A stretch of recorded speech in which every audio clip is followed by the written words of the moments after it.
It's been a really interesting year. Who would have thought that Apple and Google would actually go head-to-head in the mid-range market?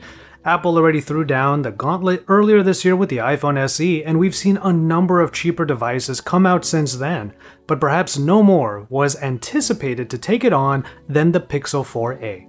So how do they stack up? Well, this is Pocket Now, and I'm Joshua Vergara. What's going on, everybody? This is the Pixel 4a up against the iPhone SE. This might be the smallest versus that I've ever done, well, quite literally.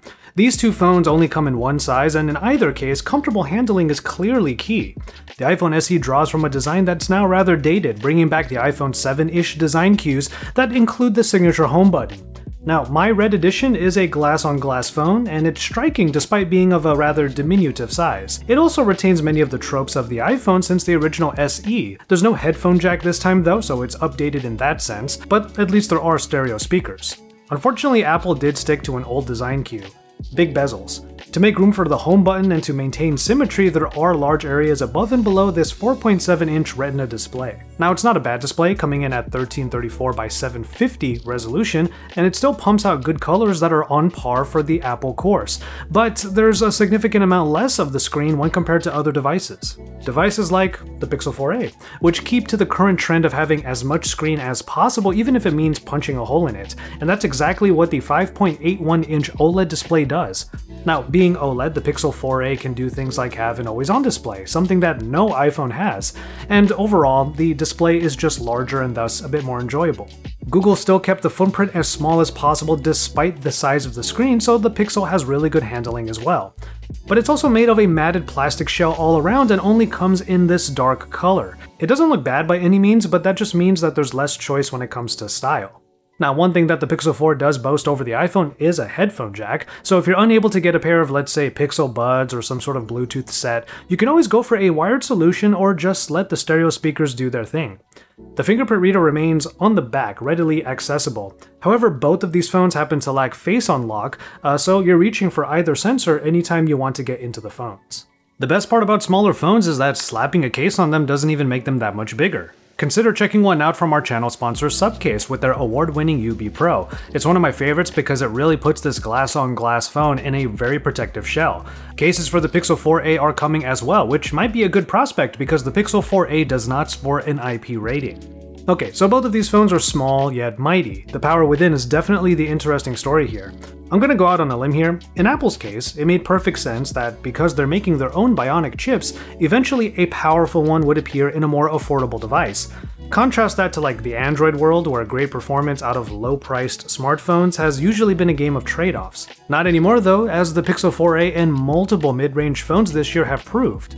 But what's so interesting about the Pixel 4a is that it's not even sporting the processor that some of us might expect.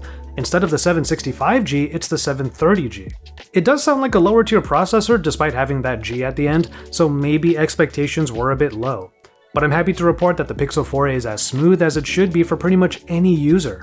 Now, I kind of fancy myself a power user. I definitely play a bunch of games that I have installed on here, but most of the jumping in and out of applications that I do involves the camera. And in the Pixel 3a, there were just times when the stutters and the wait times for things to load were just unappreciated.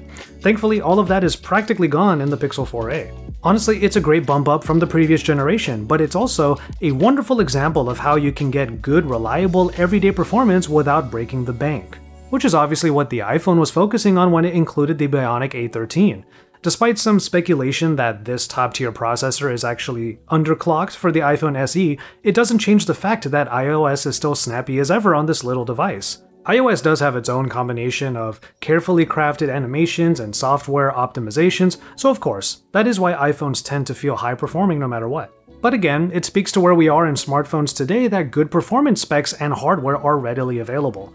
It just takes the manufacturers to choose current processors, and then they can figure out what things they want to prioritize around that heart. Which is where things start to look quite a bit different. On the hardware front, the Pixel 4a keeps things pretty simple yet effective.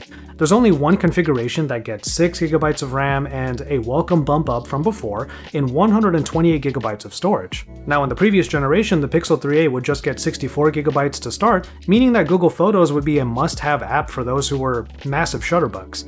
And we already mentioned the headphone jack, and then there's the 3140 mAh battery, which has been good enough so far.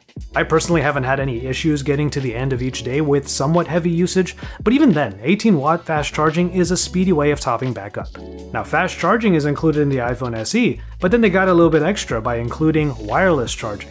This is one of those nice-to-have features that actually separates the iPhone SE from many other competitors that simply don't have it. I'll admit, being at a work desk and just having the phone on a charger is something I just appreciate in pretty much any phone in 2020, and so far this is the cheapest phone to have it.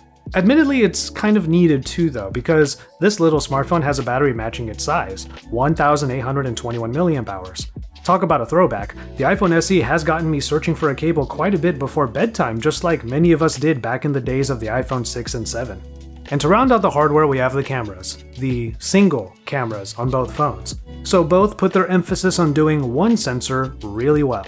Okay, you get 12 megapixels on the iPhone SE and then 12.2 megapixels on the Pixel 4a, both of which sport OIS and are capable of 4K video recording. And then the front cameras are 7 megapixels for the iPhone SE and 8 megapixels for the Pixel 4a. Both stick to 1080p for recording video though. And the front cameras on both are expectedly decent in most respects, with one recent quirk.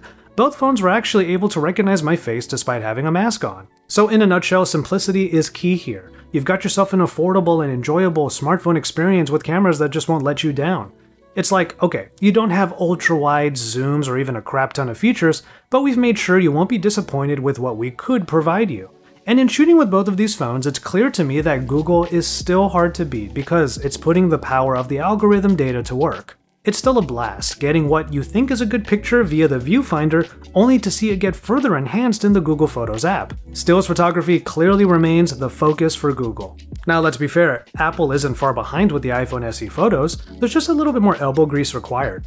One quirk to the iPhone camera I've always noticed is that it starts out overexposed. To get the contrast and colors closer to what I was seeing in the Pixel, I had to dial down the exposure compensation most of the time. It's as if Apple really wants the HDR to be used as much as possible, making for brighter shadows and basically foregoing contrast. And you would think that Google would go hard in the HDR as well, but the Pixel's photos retain a pleasing level of contrast that also maintain detail. You know where the HDR gains really show though? In video. Apple brought a lot of their video prowess to the iPhone SE, making it a good motion shooter that can keep videos nice and bright in most scenarios. 4K at 30 frames from either phone came out looking pretty good in my eyes, but it's the iPhone that can take it a step further with 4K at 60 frames. Now I think that while the iPhone only somewhat lags behind the Pixel in stills photography, the opposite happens to be true when it comes to video.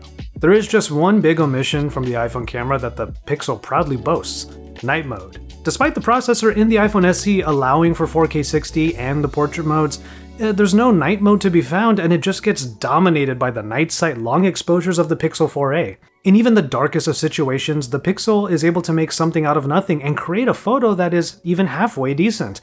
That's an overachieving feature to put in a $350 phone for sure. But that's the whole point of these phones, right? Making it so that these smartphones are the lowest barriers of entry into either the Android world or the iOS walled garden. You'll find yourself with good support in either camp, getting software updates straight from the source and the features to boot. Google puts features in like automatic screen calling that will talk for you when suspected spam calls come through.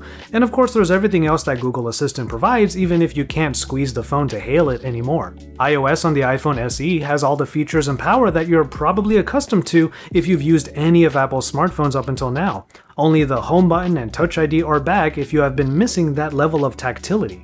And you know what? iOS 14 is right around the corner, looking to bring some much needed refreshes to the core experience.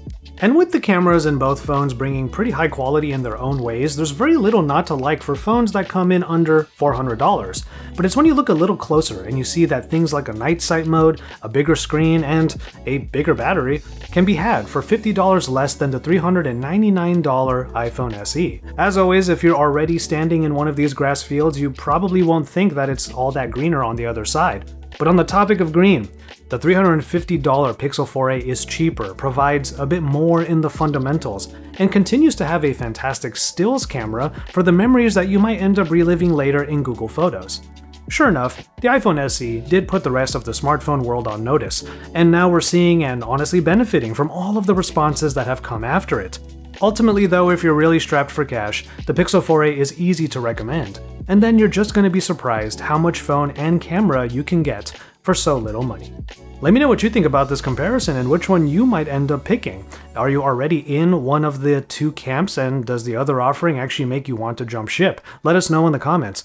For now, though, I'm going to go ahead and call it on this one. Thank you so much for watching. Keep up with everything that Pocket Now is doing by hitting that subscribe button, because videos are coming out pretty much every day. At the very least, hit that like button, and like I said, have some discussions in the comments down below. I will go ahead and call it on this one. Thank you very much for watching. Take care of yourselves and each other, and we will see you in our next video.